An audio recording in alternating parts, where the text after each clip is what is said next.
Saatnya kita ikuti Sinau Bareng, Sinau Bareng, Sinau Bareng di Radio Gemilang. Kamas Bayu sahabat Gemilang, Assalamualaikum warahmatullahi wabarakatuh. Salam sejahtera untuk kita semua. Om Swastiastu, Namo Buddhaya, salam kebajikan, Rahayu. Kamas Bayu kembali lagi berjumpa di 96.8 FM Radio Gemilang, jendela musik dan informasi. Kamas Bayu, kita kembali bersama di satu saja acara pembelajaran jarak jauh via radio yang akan ditampilkan Bapak Ibu Guru Kabupaten Magelang yang berkompeten dan juga bersemangat untuk kembali menghadirkan materi-materi yang sangat bermanfaat buat anak didik di Kabupaten Magelang. Kamas Bayu, kita berjumpa di saja acara Sinau Bareng. Satu saja acara spesial dari Radio Gemilang FM, tentu saja bekerja sama dengan Dinas Pendidikan dan Kebudayaan Kabupaten Magelang yang akan hadir untuk Anda setiap harinya pukul 7 hingga 8 dan 11 hingga 12. Kamas Bayu sahabat Gemilang juga bisa berpartisipasi dengan memberikan masukan-masukan yang kontributif di WhatsApp Radio Gemilang FM di nomor 081 578 968 968. Kamas Bayu, tanpa panjang kata lagi, kita sambut saja acara Sinau Bareng di kesempatan hari ini. Sinau Bareng di Radio Gemilang, Gemilang. Bareng di Radio Gemilang, Gemilang. Assalamualaikum warahmatullahi wabarakatuh. Selamat pagi Sobat Gen Gemilang, generasi muda hebat Magelang. Salam sehat selalu. Stay tune di sini 96.8 FM Radio Gemilang, jendela musik dan informasi. Halo, bagaimana kabar Sobat Gen Gemilang kelas 4 yang ada di seantero Kabupaten Magelang pagi hari ini? Semoga sehat selalu dong ya. Dan anak-anak harus tetap semangat belajar. Nah, program belajar di Radio Gemilang ini dapat terlaksana karena adanya kerjasama antara Dinas Pendidikan dan Kebudayaan Kabupaten Magelang, Diskom Info Kabupaten Magelang, Radio Gemilang, dan tentu saja bersama Mas Hans di sini. Nah, anak-anak, program belajar ini sebagai alternatif belajar anak-anak agar belajar di rumah menjadi lebih menyenangkan tentunya. Masih bersama saya di sini, Bu Guru bersuara merdu. Siapa? Betul, Ibu Ratri Dewi Pertiwi yang biasa dipanggil Bu Ratri dari SD Negeri Ngulon 5, Kecamatan Salam. Dan berjumpa lagi dengan saya Junior Pramita yang biasa dipanggil Bu Mita dari SD Negeri Secang 1, Kecamatan Secang. Halo, selamat pagi anak-anak. Berjumpa lagi dengan saya, Mevia Winda Abstari, biasa dipanggil Bu Mevia, dari SDN Prajeksari 2, Kecamatan Tempuran. Baik, terlebih dahulu tentu saja kita sapa Bapak Bupati Magelang, Bapak Zainal Arifin SIP. Selamat pagi Bapak. Lalu Kepala Dinas Pendidikan dan Kebudayaan Kabupaten Magelang, Bapak Aziz Amin Mujahidin MPD, Sugeng Enjang Pak Aziz. Kemudian Bapak Kapit Pembinaan SD, Bapak Broto Wibowo MPD. Halo Pak Browi. Serta Bapak Ibu Guru kelas 4 yang ada di seluruh Kabupaten Magelang. Tak lupa pembimbing kami tercinta, Ibu Hajah Sri Mulyani SPD MMPD Ibu Korwil Kecamatan Salam, dan Ibu Rokayah SPD Kepala SD Negeri Bandungan 3. Tentu saja rekan kami yang paling kami banggakan, Mas Hans dari Radio Gemilang FM. Tidak lupa juga kami menyapa para orang tua atau wali murid kelas 4 di rumah yang saat ini masih setia mendampingi putra-putrinya mendengarkan 96.8 FM Radio Gemilang. Semoga Bapak Ibu juga selalu semangat ya mendampingi putra-putrinya belajar di rumah. Dan untuk anak-anakku kelas 4, Bu Mita tidak bosan-bosan mengingatkan untuk selalu menerapkan protokol kesehatan 4M, yaitu mencuci tangan, memakai masker, menghindari kerumunan, dan menjaga jarak. Jangan sampai lupa ya anak-anak. Saya setuju dengan pendapat Bu Mita. Anak-anak jangan sampai lupa untuk selalu menerapkan protokol kesehatan ya. Nah, setelah kalian kemarin belajar bersama saya, Pak Wawan dan Bu Munisa, pada kesempatan pagi hari ini anak-anak akan belajar masih bersama Bu Ratri namun ditemani oleh Bu siapa tadi? Betul, Bu. Ada Bu Mevia. Dan juga ada Bu Mita. Nah, bagaimana kabar Bu Mita dan Bu Mevia pagi hari ini? Kabar baik, Bu Kabar Ratri. baik, Bu Ratri. Bu Ratri apa kabar ya? Alhamdulillah, baik juga ibu-ibu. Terima kasih. Untuk hari ini kita akan belajar muatan pelajaran apa ya? Baik Bu Ratri, Bu Mita dan anak-anak kelas 4. Hari ini kita akan belajar tema 4, subtema 3, pembelajaran 1 sampai pembelajaran yang ketiga. Dan untuk muatan pembelajarannya terdiri atas muatan bahasa Indonesia. Nanti kita akan belajar tentang dongeng. Lalu untuk muatan IPS, kegiatan ekonomi pembuatan kertas. Untuk muatan IPA, tentang dampak eksploitasi hutan yang berlebihan, serta pengelolaan sampah dan barang-barang bekas. Dan ada satu lagi untuk muatan PPKN, yaitu hubungan simbol dengan makna sila ketiga Pancasila. Baik, Sobat Gen Gemilang kelas 4 yang ada di seantero Kabupaten Magelang. Ayo siapkan buku tema 4 yang kalian dapat dari sekolah ya. Boleh juga nih dari sumber lain yang relevan dengan pembelajaran kita pagi hari ini. Jangan lupa siapkan buku beserta alat tulisnya ya untuk mencatat hal-hal penting yang akan Ibu Guru sampaikan nanti. Baiklah, materi yang pertama akan disampaikan oleh Bu Mita. Dipersilahkan Bu. Terima kasih Bu Ratri. Baik anak-anak, pagi ini kita akan belajar tentang dongeng. Ada yang tahu mungkin apa yang dimaksud dengan dongeng? Nah, betul anak-anak, dongeng adalah cerita hayalan atau cerita yang tidak benar-benar terjadi. Dongeng biasanya bersifat menghibur dan mengandung nilai pendidikan. Pendongeng adalah orang yang menyampaikan dongeng kepada orang lain. Mendengarkan dongeng sangat menyenangkan karena Indonesia kaya akan dongeng. Banyak sekali dongeng yang mungkin nanti akan kalian dengarkan.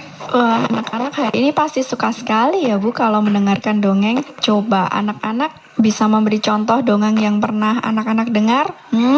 Pandai, baik. Seperti contohnya si Kancil dan Siput. Apalagi? Betul, angsa dan telur emas, Pangeran Kodok, tupai dan ikan gabus juga tentunya. Nah, Bu Mevia yakin anak-anak pasti ingin mendengar dongeng kan hari ini? Hari ini kita akan mendengarkan dongeng tentang tupai dan ikan gabus. Dongeng ikan gabus dan tupai bisa anak-anak baca juga di buku tema 4 di buku siswa ya. Baik, Bu Mita akan menceritakan dongeng tersebut ya. Dahulu kala, hiduplah sepasang sahabat di daerah Kalimantan Barat. Mereka adalah seekor tupai dan seekor ikan gabus. Setiap hari, mereka melakukan kegiatan bersama, mencari makan, bermain, bahkan mengunjungi tempat-tempat baru selalu dilakukan bersama.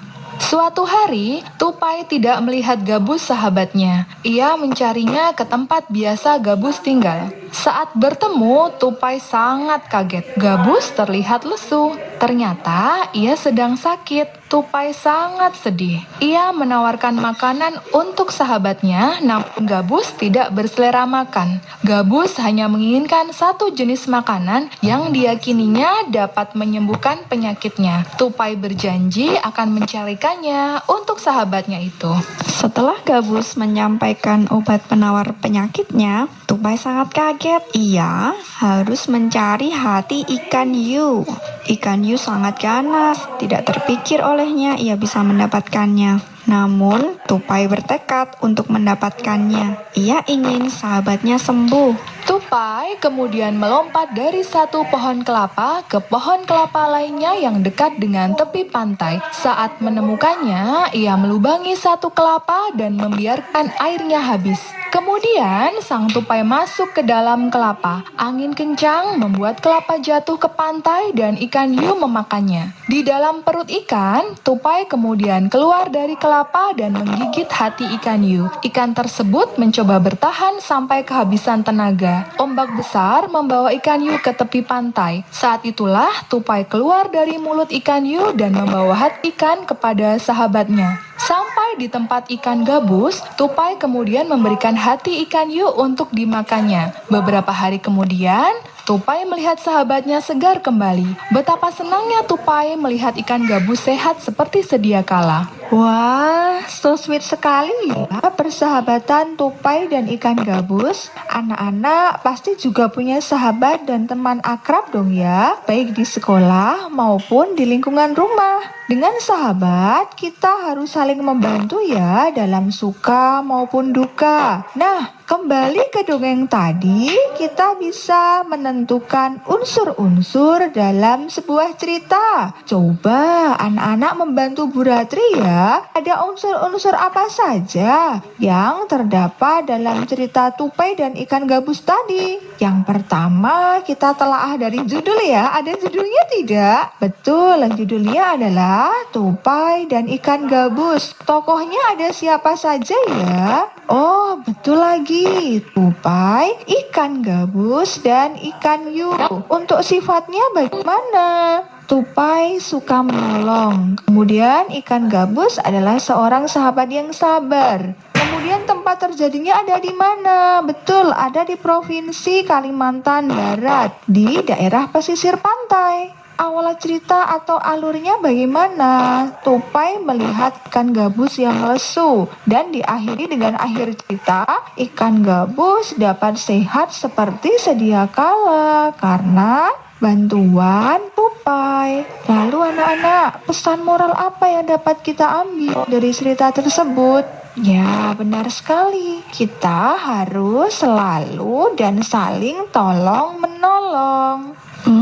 Tadi cerita tentang ikan gabus dan tupai berasal dari Kalimantan Barat ya Bu Ratri? Betul sekali Bu Mevia. Kalimantan Barat itu kita sering mendengar kalau di Kalimantan Barat itu banyak sekali hutan ya. Betul. Hutan yang Betul sangat sekali. hijau. Nah, Sangat hijau dan sangat luas. nah di hutan itu biasanya banyak sekali pohon-pohon ya Bu Mita ya. Iya.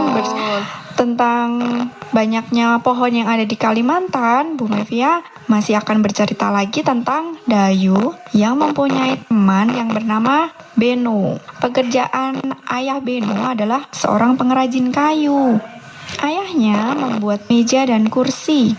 Untuk menghasilkan kursi, awalnya ayahnya membeli kayu, memotongnya, membentuk menjadi kursi, menghaluskan, lalu mengecatnya. Waktu yang disiapkan untuk membuat kursi kurang lebih 1 minggu. Ayahnya menjual meja dan kursi yang dibuat ke toko mebel. Dari toko mebel itulah orang-orang bisa membeli meja dan kursi buatan ayah Beno. Berarti pekerjaan ayah Beno adalah seorang tukang pengrajin kayu yang menghasilkan produk berupa meja dan kursi. Ayah Beno menggunakan sumber daya alam yang berupa kayu sebagai bahan bakunya. Tukang kayu termasuk jenis pekerjaan produksi, sedangkan penjual di toko mebel termasuk jenis pekerjaan distribusi. Tukang kayu dapat menghasilkan barang-barang keperluan rumah tangga seperti meja dan kursi yang dibutuhkan oleh masyarakat. Betul sekali Bu Mita. Berikutnya Bu Ratri akan menyampaikan bagaimana proses pengolahan kayu sehingga menjadi meja dan kursi yang sering kita gunakan. Pertama, kayu itu berasal dari pohon-pohon yang ada di hutan. Kemudian pohon-pohon tersebut ditebang, lalu diangkut ke kota. Di kota, kayu tersebut diolah oleh seorang pengrajin kayu. Setelah menjadi hasil seperti meja, kursi, dan almari, produk tersebut dijual di toko mebel. Nah, dari toko mebel inilah akan ada pembeli yang selanjutnya mengkonsumsi atau menggunakan produk kayu yang telah dihasilkan, bisa berupa meja, kursi, atau almari. Sinau bareng di Radio Gemilang. Ternyata cukup panjang ya Bu Ratri perjalanan meja dan kursi Betul hingga sekali. bisa ada di rumah anak-anak ya. Nah, kalau kita sudah punya meja dan kursi, anak-anak tentunya harus merawatnya ya agar meja dan kursinya awet. Kenapa ya kira-kira harus dirawat? Nah, karena barang-barang yang ada di rumah kita dibuat dari sumber daya alam yang jumlahnya bisa berkurang sewaktu-waktu. Iya Bu, pengrajin kayu mendapatkan kayu untuk bahan baku mebel dari hutan. Salah satu hutan di Indonesia yang sering diambil pohonnya adalah hutan di Kalimantan, seperti tempat tinggal si tupai dan ikan gabus tadi ya. Ya betul. Dahulu, hutan Kalimantan sangat lebat dan merupakan paru-paru dunia karena menghasilkan oksigen. Akan tetapi, kini pohon-pohonnya semakin berkurang karena kebakaran hutan. Nah, bagaimana perkembangan pohon yang ada di hutan Kalimantan dari tahun ke tahun akan kita bahas bersama Bu Ratri. Oke, terima kasih. Tadi Bu Mita sampaikan bahwa hutan-hutan yang ada di Kalimantan itu dari tahun ke tahun jumlah pohonnya semakin menurun ya. Iya, sangat menurun. Sayang sekali sebenarnya ya. Nah, kalau Bu Ratri lihat nih dari tabel pertumbuhan pohon yang ada di Kalimantan, dapat kita dapati hasil seperti berikut. Tahun 1950, hampir seluruh Kalimantan ini tertutup hutan, Bu Mita, Bu Mevia. Berarti hijau semua Iya, ya. hijau semua. Hijau. Betul sekali. Dan tahun 1985, Bu Mita dan Bu Mevia sudah lahirkah? Kalau Bu Ratri belum ini. Belum Belum lahir ini. Berarti itu masih zaman nenek moyangku seorang pelaut. Ternyata nenek moyangku selain pelaut juga penanam pohon. Betul. Hutan-hutan di Kalimantan waktu tahun 85 itu masih sangat luas. Iya, masih sangat luas. Sangat luas. Nah, barulah di generasi, kalau kita sebut dulu waktu SMP itu generasi milenial. Iya, generasi milenial. Tahun 2000 milenial, ya, Bu, ya, ya? tahun 2000. Tahun milenium. Saya ingat waktu itu saya masih kelas 2 SMP, ternyata di Kalimantan hutannya itu sudah mulai berkurang. Kemudian tahun 2005 waktu Bu Ratri masih lulus SMA ini Bu Mita. Iya, sama. Sama ya. Baru lulus. Kita seumuran ya. Iya. Kalau Bu Mevia masih SMA waktu SMA, itu. ya belum lulus. Iya. Kalau Mas Hans, wah, masih 17 tahun.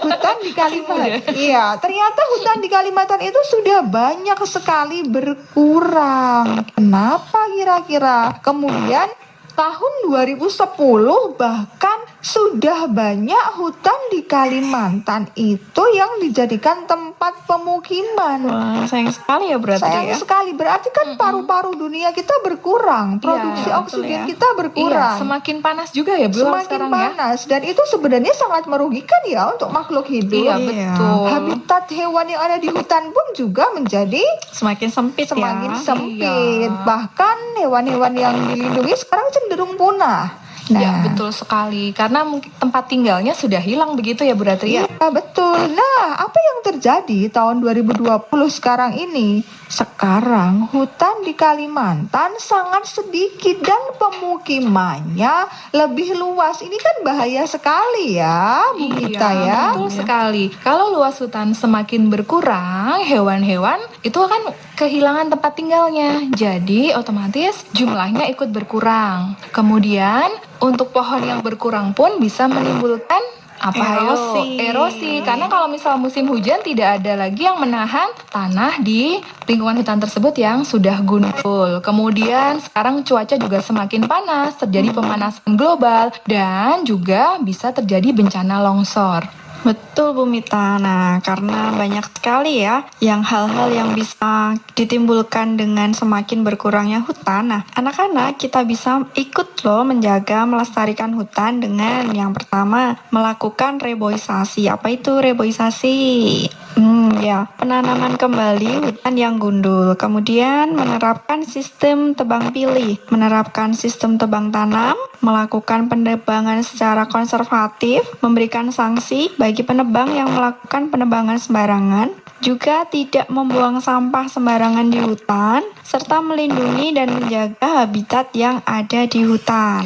Betul sekali Bu Mevi ya, selain menjaga kelestarian hutan, kita juga harus menjaga kelestarian laut ya anak-anak. Nah coba Bu Mita mau tanya, orang yang bekerja mencari ikan di laut apa namanya?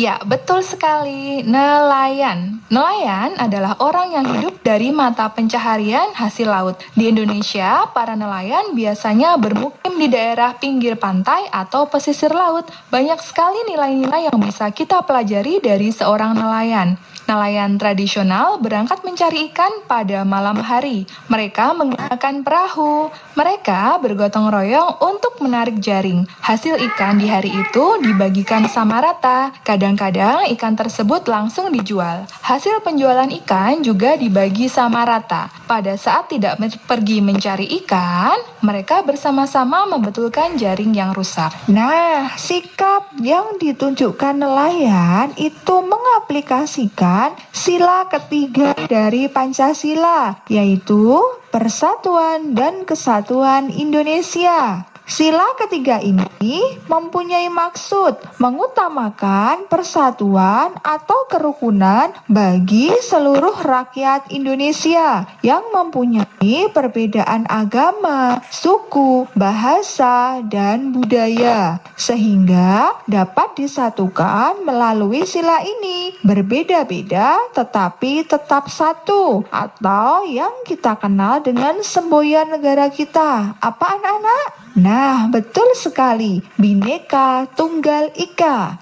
Sila ketiga Pancasila ini mempunyai makna negara kesatuan Republik Indonesia, cinta damai dan persatuan, serta tidak mementingkan kepentingan sendiri. Nah, sekarang hubungan simbol dan makna sila ketiga akan Bu Mevia jelaskan ya. Simbol sila ketiga adalah pohon beringin. Pohon beringin digunakan karena merupakan pohon yang besar di mana banyak orang bisa berteduh di bawahnya. Seperti halnya, semua rakyat Indonesia bisa berteduh di bawah naungan negara Indonesia. Selain itu, pohon beringin memiliki sulur dan akar yang menjalar kemana-mana, namun tetap berasal dari satu pohon yang sama. Seperti halnya keragaman suku bangsa yang menyatu di bawah nama Indonesia. Nah, contoh lain dalam kehidupan sehari-hari yang sesuai dengan pengamalan sila ketiga yaitu bangga dan cinta terhadap tanah air dan bangsa, rela berkorban demi kepentingan bangsa dan negara, mengembangkan sikap saling menghargai, membina hubungan baik dengan semua unsur bangsa, memajukan pergaulan demi peraturan bangsa, menjunjung tinggi persatuan dan kesatuan Indonesia, serta diingat kita harus tetap mengutamakan kepentingan bangsa dan negara di atas kepentingan pribadi atau golongan ya anak-anak. Banyak sekali ya Bu untuk contohnya. Nah anak-anak, salah satu cara menunjukkan cinta terhadap tanah air dan bangsa sebenarnya cukup banyak. Seperti misalnya ya, kita ikut melestarikan alam. Nah, kalau di sekeliling kita biasanya kan banyak sekali barang-barang bekas ya. Kita bisa memanfaatkan barang bekas itu untuk menghasilkan uang, juga menjaga lingkungan dari pencemaran yang berdampak buruk bagi kehidupan kita. Nah, betul Bu Mita. Ternyata barang bekas bisa diolah loh menjadi cenderamata yang unik. Ada banyak orang yang bermata pencarian sebagai pengrajin cenderamata. Misalnya, kerajinan dari sendok plastik bekas dibuat kap lampu, kemudian ada juga yang membuat bunga hias dari sedotan. Wah, ternyata memanfaatkan barang-barang bekas menjadi sesuatu yang bernilai merupakan pekerjaan yang mulia ya Bu. Karena di samping dapat mendatangkan uang, juga dapat menjaga lingkungan dari pencemaran yang berdampak buruk bagi kehidupan kita. Kira-kira bagaimana ya cara mengolah sampah yang menumpuk di sekitar kita? Karena kalau sampah yang menumpuk akan membuat lingkungan menjadi bau. Lalat juga banyak berterbangan tentunya. Nah, kalau banyak lalat kan jadi banyak penyakit ya anak-anak. Nah, betul. Supaya tidak menimbulkan banyak penyakit, kita bisa mengolah sampah dengan berbagai cara. Yang pertama, kita bisa mengurangi pemakaiannya. Istilah ini dikenal dengan nama reduce atau mengurangi. Sebisa mungkin kita kurangi penggunaan kemasan barang. Semakin banyak kita menggunakan kemasan barang, tentu semakin banyak juga sampah yang kita hasilkan. Cara yang kedua, kita bisa memakai kembali. Istilah ini dikenal dengan reuse atau memakai kembali. Sebisa mungkin pilihlah barang-barang yang bisa dipakai kembali. Hindari pemakaian barang-barang yang disposable atau sekali pakai. Hal itu dapat memperpanjang waktu pemakaian barang sebelum ia menjadi sampah. Cara yang ketiga, kita bisa mendaur ulang. Istilah ini dikenal dengan recycle. Sebisa mungkin barang-barang yang sudah tidak berguna lagi bisa didaur ulang. Akan tetapi, tidak semua barang bisa didaur ulang. Namun saat ini sudah banyak industri yang memanfaatkan sampah menjadi barang lain. Nah, cara yang keempat, kita bisa mengganti ulang. Istilah ini dikenal dengan nama replace atau mengganti. Teliti barang yang akan kita pakai sehari-hari. Gantilah barang-barang yang hanya bisa dipakai sekali atau sekali pakai ya, dengan barang-barang yang lebih tahan lama. Telitilah agar kita hanya memakai barang-barang yang lebih ramah lingkungan. Misalnya, kita bisa mengganti kantong kresek kita dengan keranjang belanjaan ya, kalau ibu-ibu mau berbelanja ke pasar. Ya, betul. Ya, betul sekali. Nah, anak-anak Sobat Gen Gemilang yang ada di Seantero Kabupaten Magelang, kemudian Kang Mas Mbak Yu dimanapun panjenengan semua berada, kira-kira kegiatan apa ya yang sudah dilakukan untuk mengurangi atau memanfaatkan sampah biar tidak menjadi limbah? Iya, sebenarnya banyak sekali kegiatan yang bisa kita lakukan, Bu Ratri. Seperti kalau untuk sekarang sudah ada pembuatan kertas daur ulang, kemudian ada pembuatan kerajinan dari koran bekas, lalu kerajinan dari kaleng bekas atau gelas minum bekas. Kemudian ada juga pembuatan bank sampah. Nah, biasanya di beberapa daerah itu sudah ada bank sampah ya kalau untuk sekarang. Oh iya Betul, ya, di betul desa-desa sekali. itu sudah Iya. banyak. Iya, PKK betul. itu ya? Iya, PKK, betul sekali. Ternyata banyak sekali ya cara pemanfaatan sampah yang bisa kita lakukan. Betul sekali Bu Mevia. Nah, baiklah anak-anak, sudah cukup banyak ya materi yang sudah disampaikan dari Bu Mevia, Bu Mita, dan Bu Ratri hari ini. Untuk tugas di rumah, silakan anak-anak merangkum materi yang sudah kita pelajari hari ini. Dan tugasnya bisa dikumpulkan kepada guru kelas kalian di sekolah masing-masing. Nah, dan jangan lupa untuk tetap menjaga kesehatan serta selalu mematuhi protokol 4M. Tetap semangat, tetap rajin belajar, dan ikuti pembelajaran melalui radio Suara Gemilang untuk kelas 4 setiap hari Senin dan Kamis pukul 7.30 waktu Indonesia Barat. Baik, kiranya sudah 30 menit kami bertiga menemani Sobat Gen Gemilang kelas 4 generasi muda hebat Magelang yang ada di Seantero Kabupaten Magelang. Kang Mas Mbak Yu dimanapun panjenengan semua berada, Bapak Ibu, orang tua wali murid kelas 4 yang ada di seluruh Kabupaten Magelang. Untuk itu saya, Bu Mevia dan Bu Mita pamit undur diri. Mohon maaf atas segala kekurangan. Terima kasih sudah mengikuti pembelajaran melalui 96.8 FM Radio Gemilang. Sampai bertemu di pembelajaran berikutnya. Sobat Gen Gemilang, generasi muda hebat Magelang. Wassalamualaikum warahmatullahi wabarakatuh. Sinau bareng di Radio Gemilang. Adik-adik siswa, sahabat Gemilang, demikian tadi kebersamaan kita di program Sinau Bareng bersama para Bapak Ibu Guru yang berkompeten dan bersemangat serta berdedikasi dari Kabupaten Magelang. Semoga Kamas Bayu, anak didik semuanya selalu diberi kesehatan dan kita bisa berjumpa lagi di lain kesempatan. Kamas Bayu, dari Kabin Sial kami ucapkan wassalamualaikum warahmatullahi wabarakatuh. Om Santi Santi Om Namo Buddhaya. Salam kebajikan, Rahayu. 96.8 FM Radio Gemilang, jendela musik dan informasi.